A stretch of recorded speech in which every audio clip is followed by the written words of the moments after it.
ओम शांति। आज है 25 अप्रैल 2024।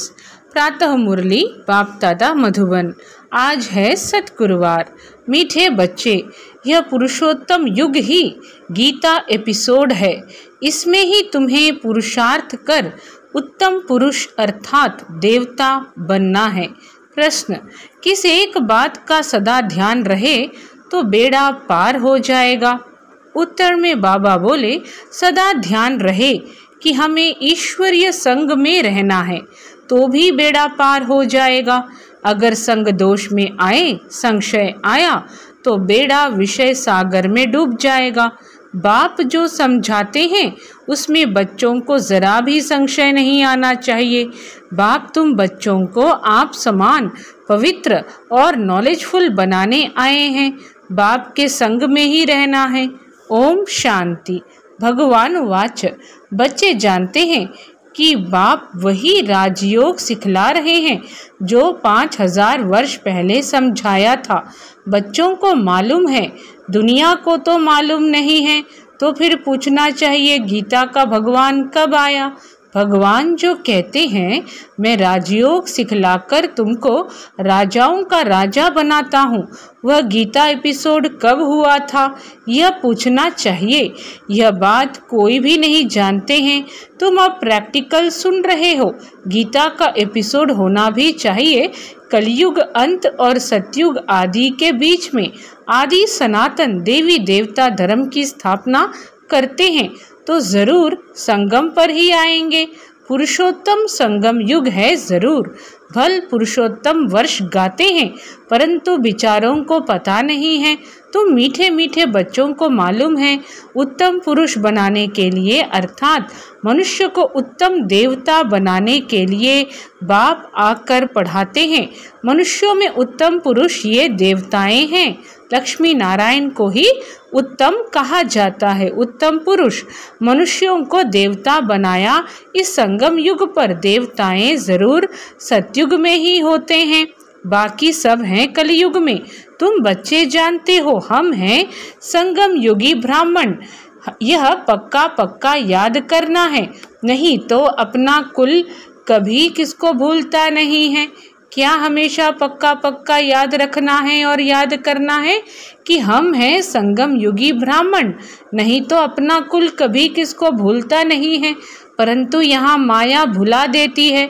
हम ब्राह्मण कुल के हैं फिर देवता कुल के बनते हैं। अगर यह याद रहे तो बहुत खुशी रहे। तुम पढ़ते हो राजयोग, समझाते हो, अब फिर भगवान गीता का ज्ञान सुना रहे हैं। समझाते हो, अब फिर भगवान गीता का ज्ञान सुना रहे हैं और भारत का प्राचीन योग भी सिखा रहे हैं। हम मनुष्य से देवता बन रहे हैं। बाप ने कहा है काम महाशत्रु है, इन पर जीत पाने से तुम जगत जीत बनते हो। पवित्रता की बात पर कितनी आर्ग्यू करते हैं। मनुष्यों के लिए विकार तो जैसे एक खजाना है। लौकिक बाप से यह वर्षा मिला हुआ है। बालक बनते हैं तो पहले पहले बाप का यह वर्षा मिलता है। शादी बर्बादी कराते हैं और बेहद का बाप कहते हैं काम महाशत्रु है, तो जरूर काम को जीतने से ही जगत जीत बनेंगे। बाप जरूर संगम पर ही आए होंगे। बाप जरूर संगम पर ही आए होंगे। महाभारी महाभारत लड़ाई भी है, हम भी यहाँ जरूर हैं। हम भी यहाँ जरूर हैं, ऐसे भी नहीं सब फट से काम पर जीत पाते हैं। हर बात में टाइम लगता है। मुख्य बात बच्चे यही लिखते हैं कि बाबा हम विषय वैतरणी नदी में गिर गए तो जरूर कोई ऑर्डिनेंस है। बाप का फरमान है काम को जीतने से तुम जगत जीत बनेंगे। ऐसे नहीं जगत जीत बनकर फिर विकार में जाते होंगे।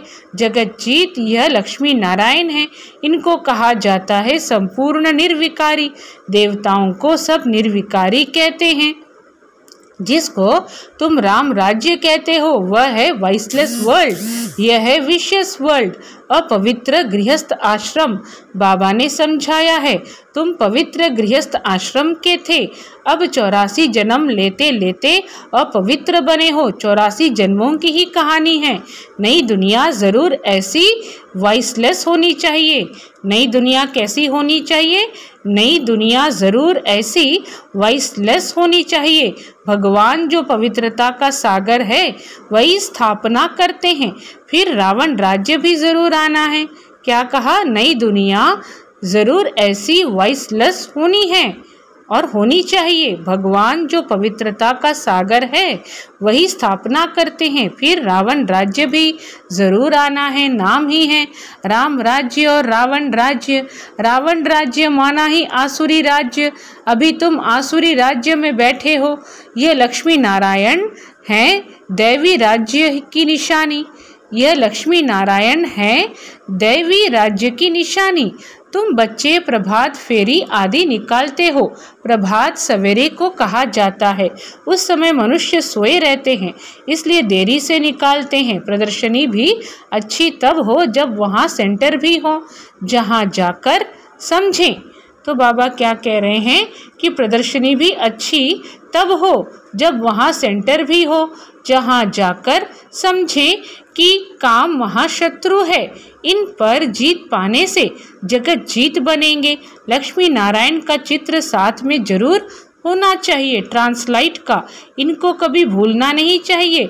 एक यह चित्र और सीढ़ी ट्रक में जैसे देवियों को निकालते हैं, ऐसे तुम यह 2-3 ट्रक सजाकर उसमें मुख्य चित्र निकालते हो तो अच्छा लगता है। दिन प्रतिदिन चित्रों की वृद्धि भी होती जाती है। तुम्हारा ज्ञान वृद्धि को पाता रहता है। बच्चों की भी वृद्धि होती जाती है। उसमें गरीब साहूकार सब आ जाते हैं। उसमें क्या होता है? गरीब साहूकार सब आ जाते हैं। शिव बाबा का भंडारा भरता जाता है। तो आज की सतगुरुवाणी में बाबा कह रहे हैं कि प्रदर्शनी भी अच्छी तब हो जब वहाँ सेंटर भी हो, जहाँ आकर समझें कि काम महाशत्रु है। इन पर जीत पाने से जगत जीत बनेंगे। लक्ष्मी नारायण का चित्र साथ में जरूर होना चाहिए, ट्रांसलाइट का। इनको कभी भूलना नहीं चाहिए। एक यह चित्र और सीढ़ी। कौन कौन से चित्र के बारे में कह रहे हैं? लक्ष्मी नारायण का ट्रांसलाइट वाला चित्र और सीढ़ी। ट्रक में जैसे देवियों को निकालते हैं, ऐसे तुम यह 2-3 ट्रक सजाकर उसमें मुख्य चित्र निकालते हो तो अच्छा लगता है। दिन प्रतिदिन चित्रों की वृद्धि भी होती जाती है। तुम्हारा ज्ञान वृद्धि को पाता रहता है। बच्चों की भी वृद्धि होती जाती है। उसमें गरीब साहूकार सब आ जाते हैं। शिव बाबा का भंडारा भरता जाता है। जो भंडारा भरते हैं उनको वहाँ रिटर्न में कई गुना मिल जाता है। क्या कह रहे हैं? शिव बाबा का भंडारा भरता जाता है। जो भंडारा भरते हैं उनको वहाँ रिटर्न में कई गुना मिल जाता है। तब बाप कहते हैं, मीठे मीठे बच्चों, तुम हो पद्मा पदमपति बनने वाले, सो भी 21 जन्मों के लिए। बाबा खुद कहते हैं, तुम जगत का मालिक बन जाएंगे 21 पीढ़ी। मैं खुद डायरेक्ट आया हूँ तुम्हारे लिए, हथेली पर बहिश्त लाया हूँ। जैसे बच्चा जब पैदा होता है तो बाप का वर्षा उनकी हथेली पर ही है। बाप कहेंगे यह घर बार आदि सब कुछ तुम्हारा है। बेहद का बाप भी कहते हैं, तुम जो मेरे बनते हो तो स्वर्ग की बादशाही तुम्हारे लिए है 21 पीढ़ी, क्योंकि तुम काल पर जीत पा लेते हो। इसलिए बाप को महाकाल कहते हैं। महाकाल कोई मारने वाला नहीं है, उनकी तो महिमा की जाती है। समझते हैं भगवान ने यमदूत भेज मंगा लिया। क्या समझते हैं? भगवान ने यमदूत भेज मंगा लिया, ऐसी कोई बात है नहीं। यह सब है भक्ति मार्ग की बातें। बाप कहते हैं, मैं कालों का काल हूँ। पहाड़ी लोग महाकाल को भी बहुत मानते हैं, महाकाल के मंदिर भी हैं, ऐसे झंडियाँ लगा देते हैं। तो बाप बैठ बच्चों को समझाते हैं। यह भी समझते हो कि राइट बात है। बाप को याद करने से ही जन्म जन्मांतर के विकर्म भस्म होते हैं, तो उसका प्रचार करना चाहिए। कुंभ के मेले आदि बहुत लगते हैं। स्नान करने का भी बहुत महत्व बताया है। अब अब तुम बच्चों को यह ज्ञान अमृत 5000 वर्ष के बाद मिलता है। तुम बच्चों को यह ज्ञान अमृत 5000 वर्ष के बाद मिलता है। वास्तव में इसका अमृत नाम है नहीं, यह तो पढ़ाई है। यह सब है भक्ति मार्ग के नाम। अमृत नाम सुनकर चित्रों में पानी दिखाया है। बाप कहते हैं मैं तुमको राजयोग सिखलाता हूँ, पढ़ाई से ही ऊंच पद मिलता है, सो भी मैं पढ़ाता हूँ। भगवान का कोई ऐसा सजा हुआ रूप तो है नहीं, यह तो बाप इसमें आकर पढ़ाते हैं। पढ़ाकर आत्माओं को आप समान बनाते हैं। खुद लक्ष्मी नारायण थोड़े ही हैं जो आप समान बनाएंगे। आत्मा पढ़ती है, उनको आप समान नॉलेजफुल बनाते हैं। ऐसे नहीं, भगवान भगवती बनाते हैं। उन्होंने श्री कृष्ण को दिखाया है, वह कैसे पढ़ाएंगे। सतयुग में पतित थोड़े ही होते हैं, श्री कृष्ण तो होता ही है सतयुग में। फिर कभी भी श्री कृष्ण को तुम नहीं देखेंगे। ड्रामा में हर एक के पुनर्जन्म का चित्र बिल्कुल न्यारा होता है। कुदरत का ड्रामा है। क्या कह रहे हैं? ड्रामा में हर एक के पुनर्जन्म का चित्र बिल्कुल न्यारा होता है।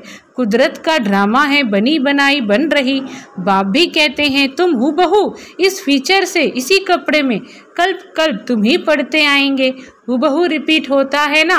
आत्मा एक शरीर छोड़ फिर दूसरा वही लेती है जो कल्प पहले लिया था। ड्रामा में कुछ फर्क नहीं पड़ सकता है। वह होती है हद की बातें, यह है बेहद की बातें जो बेहद के बाप सिवाय कोई समझा नहीं सकते हैं। क्या समझाया?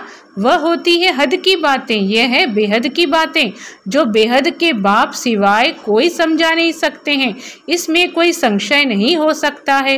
निश्चय बुद्धि हो फिर कोई ना कोई संशय में आ जाते हैं। संग लग जाता है। ईश्वरीय संग चलता चले तो पार हो जाए, संग छोड़ा तो विषय सागर में डूब पड़ेंगे। एक तरफ है क्षीर सागर, दूसरे तरफ है विषय सागर। ज्ञान अमृत भी कहते हैं। बाप है ज्ञान सागर, उनकी महिमा भी है। जो उनकी महिमा है वह लक्ष्मी नारायण को नहीं दे सकते हैं। बाप है पवित्रता का सागर। भल वह देवताएं सत्युग त्रेता में पवित्र हैं, परंतु सदैव के लिए तो नहीं रहते हैं, फिर भी आधा कल्प के बाद गिरते हैं। बाप कहते हैं मैं आकर सबकी सदगति करता हूँ। सदगति दाता मैं एक हूँ। तुम सदगति में जाते हो, फिर यह बातें ही नहीं होती। अब तुम बच्चे सम्मुख बैठे हो, तुम भी शिव बाबा से पढ़कर टीचर बने हो। मुख्य प्रिंसिपल वह हैं, तुम आते भी उनके पास हो। कहते हो हम शिव बाबा के पास आए हैं। अरे वह तो निराकार है। हाँ, वह आते हैं इनके तन में, इसलिए कहते हैं बाप दादा के पास जाते हैं। यह बाबा है उनका रथ जिस पर उनकी सवारी है। उनको रथ घोड़ा अश्व भी कहते हैं। इस पर भी एक कथा है। दक्ष प्रजापति ने यज्ञ रचा। दक्ष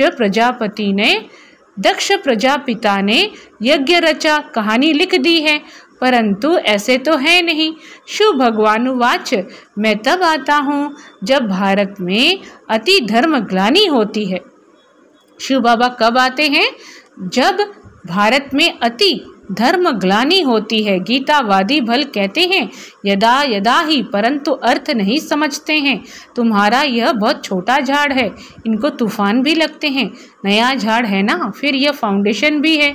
इतने अनेक धर्मों के बीच में एक आदि सनातन देवी देवता धर्म का सैपलिंग लगाते हैं। कितनी मेहनत है, औरों को मेहनत नहीं लगती है। औरों को मेहनत नहीं लगती है, वह ऊपर से आते रहते हैं। यहाँ तो जो सतयुग त्रेता में आने वाले हैं उन्हों की आत्माएं बैठ पड़ती हैं। जो पतित हैं उनको पावन देवता बनाने के लिए बाप बैठ पढ़ाते हैं। तो शिव बाबा आज की जो सतगुरुवार की वाणी है उसमें आगे कह रहे हैं कि औरों को मेहनत नहीं लगती है, वह ऊपर से आते रहते हैं। यहाँ तो जो सतयुग त्रेता में आने वाले हैं उन्हों की आत्माएं बैठ पड़ती हैं। जो पतित हैं उनको पावन देवता बनाने के लिए बाप बैठ पढ़ाते हैं। गीता तो यह भी बहुत पढ़ते थे। जैसे अब आत्माओं को याद कर दृष्टि दी जाती है तो पाप कट जाएं। जैसे अब आत्माओं को याद कर दृष्टि दी जाती है तो पाप कट जाए। भक्ति मार्ग में फिर गीता के आगे जल रखकर बैठ पड़ते हैं। समझते हैं पितरों का उद्धार होगा, इसलिए पितरों को याद करते हैं। भक्ति में गीता का बहुत मान रखते हैं। अरे बाबा कोई कम भक्त था क्या? रामायण आदि सब पढ़ते थे, बहुत खुशी होती थी। वह सब पास्ट हो गया। अब बाप कहते हैं बीती को चितवो नहीं, बुद्धि से सब निकाल दो। बाबा ने स्थापना, विनाश और राजधानी का साक्षात्कार कराया तो वह पक्का हो गया। बाबा ने स्थापना, विनाश और राजधानी का साक्षात्कार कराया तो वह पक्का हो गया। यह सब खलास होना है, यह पता नहीं था। बाबा ने समझा यह सब होगा, देरी थोड़े ही है, हम जाकर फलाना राजा बनूंगा। पता नहीं बाबा क्या क्या समझते रहते थे। तुम बच्चे जानते हो बाबा की प्रवेशता कैसे हुई, यह बातें मनुष्य नहीं जानते हैं। क्या समझा रहे हैं बाबा? कि यह सब खलास होना है, यह पता नहीं था। बाबा ने समझा यह सब होगा, देरी थोड़े ही है, हम जाकर फलाना राजा बनूंगा। पता नहीं बाबा क्या क्या समझते रहते थे। तुम बच्चे जानते हो बाबा की प्रवेशता कैसे हुई, यह बातें मनुष्य नहीं जानते हैं। ब्रह्मा, विष्णु, शंकर का नाम तो लेते हैं, परंतु इन तीनों में से भगवान किसमें प्रवेश करते हैं अर्थ नहीं जानते। वो लोग विष्णु का नाम लेते हैं, अब वह तो है देवता, वह कैसे पढ़ाएंगे? बाबा खुद बतलाते हैं मैं इनमें प्रवेश करता हूँ, इसलिए दिखाया है ब्रह्मा द्वारा स्थापना, वह पालना और वह विनाश। यह बड़ी समझने की बातें हैं। भगवान उवाच, मैं तुमको राजयोग सिखलाता हूँ। वह भगवान कब आया जो राजयोग सिखलाया और राजाई पद दिलाया? वह भगवान कब आया जो राजयोग सिखलाया और राजाई पद दिलाया? यह अभी तुम समझते हो। 84 जन्मों का राज भी समझाया है, पूज्य पुजारी का भी समझाया है। विश्व में शांति का राज्य इन लक्ष्मी नारायण का था ना, जो सारी दुनिया चाहती है। जब लक्ष्मी नारायण का राज्य था तो उस समय सब शांति धाम में थे। अब हम श्रीमत पर यह कार्य कर रहे हैं, अनेक बार किया है और करते रहेंगे। यह भी जानते हैं कोटों में कोई निकलेगा, यह भी जानते हैं कोटों में कोई निकलेगा, देवी देवता धर्म वालों को ही टच होगा। भारत की ही बात है, जो इस कुल के होंगे वह निकल रहे हैं और निकलते रहेंगे। जैसे तुम निकले हो वैसे और प्रजा भी बनती रहेगी।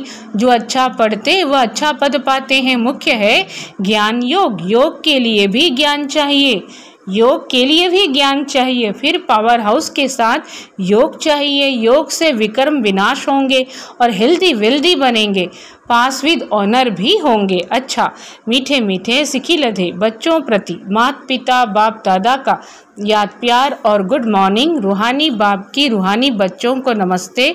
हम रूहानी बच्चों की रूहानी माता पिता बाप दादा को याद प्यार, गुड मॉर्निंग, नमस्ते नमस्ते। ओम शांति। धारणा के लिए मुख्य सार, जो बात बीत गई उसका चिंतन नहीं करना है। क्या कह रहे हैं? जो बात बीत गई उसका चिंतन नहीं करना है। अब तक जो कुछ पढ़ा उसे भूलना है, एक बाप से सुनना है और अपने ब्राह्मण कुल को सदा याद रखना है। सेकेंड पॉइंट, पूरा निश्चय बुद्धि होकर रहना है, किसी भी बात में संशय नहीं उठाना है। ईश्वरीय संग और पढ़ाई कभी भी नहीं छोड़ना है। वरदान, रूहानी माशूक की आकर्षण में आकर्षित हो, मेहनत से मुक्त होने वाले रूहानी आशिक भव। रूहानी माशूक की आकर्षण में आकर्षित हो, मेहनत से मुक्त होने वाले रूहानी आशिक भव। माशूक अपने खोए हुए आशिकों को देख खुश होते हैं। रूहानी आकर्षण से आकर्षित हो, अपने सच्चे माशूक को जान लिया, पा लिया, यथार्थ ठिकाने पर पहुंच गए। जब ऐसी आशिक आत्माएं इस मोहब्बत की लकीर के अंदर पहुंचती हैं तो अनेक प्रकार की मेहनत से छूट जाती हैं। क्या कहा बाबा ने? जब ऐसी आशिक आत्माएं इस मोहब्बत की लकीर के अंदर पहुंचती हैं तो अनेक प्रकार की मेहनत से छूट जाती हैं, क्योंकि यहाँ ज्ञान सागर के स्नेह की लहरें, शक्ति की लहरें हैं, सदा के लिए रिफ्रेश कर देती हैं। यह मनोरंजन का विशेष स्थान, मिलने का स्थान आप आशिकों के लिए माशूक ने बनाया है। स्लोगन है, एकांतवासी बनने के साथ साथ एक नामी और इकोनॉमी वाले बनो। क्या है स्लोगन? एकांतवासी बनने के साथ साथ एक नामी और इकोनॉमी वाले बनो। अच्छा, सभी को ओम शांति।